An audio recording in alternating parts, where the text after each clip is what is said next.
the girl that was in school in the classroom and the desk behind them. And I learned that that was better.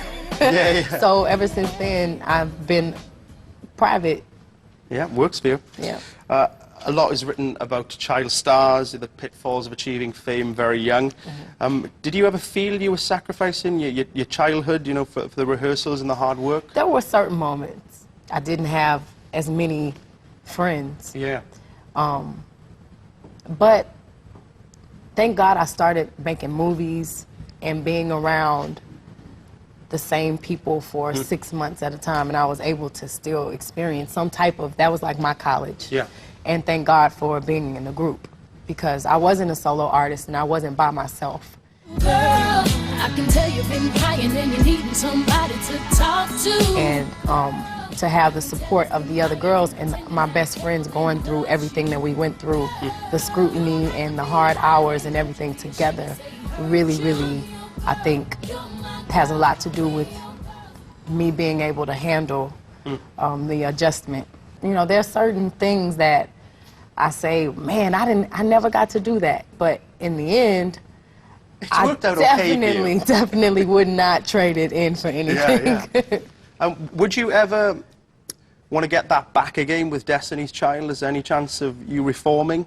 I mean, it's funny because everyone keeps asking us, and I think someone started a rumor that 2010 we were doing a reunion. Does that sound absurd to you? Or? No, it doesn't sound absurd at all. I mean, we do many things together, and, you know, we are truly sisters and friends. And I think, you know, if it's something that's natural and, you know, then who knows what can happen. What do you think of modern-day talent shows, by the way? What do you think of, like, the X Factor? I imagine it's quite positive because you went on it last year.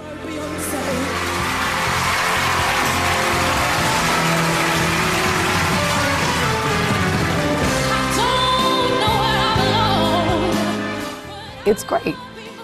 How can I say otherwise? And we were on Star Search, and we were from Houston, Texas, and an R&B group. And if you don't live in a major city, it's great to have an outlet to showcase your talent. Yeah. A lot of child stars are managed by their family in the early days, but often that ends acrimoniously in adulthood.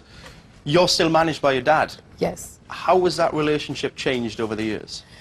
Well, obviously I was a baby, and now I'm a woman, and the transition was difficult for us because I'm still, you know, my father's baby girl. And I think earlier it was harder when I turned 20, 21.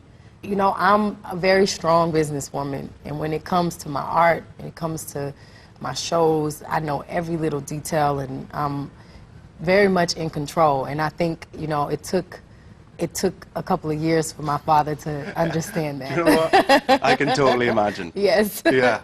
But, you know, it's something that we still struggle with at times, but it's really, really a comforting feeling to know that I have someone that I can trust and will ride and die for me. I read somewhere about your mother keeping your ego in check.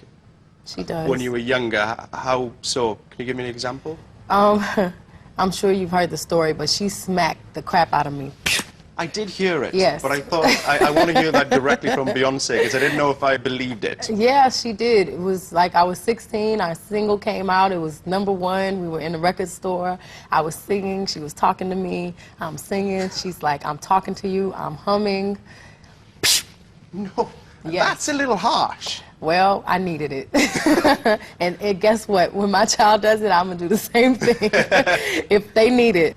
But I respect her. And the biggest thing is the reason that it's so important to me to stay grounded is my respect for my mother.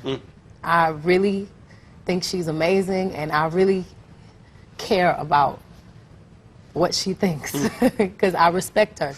Coming up after the break, we get personal.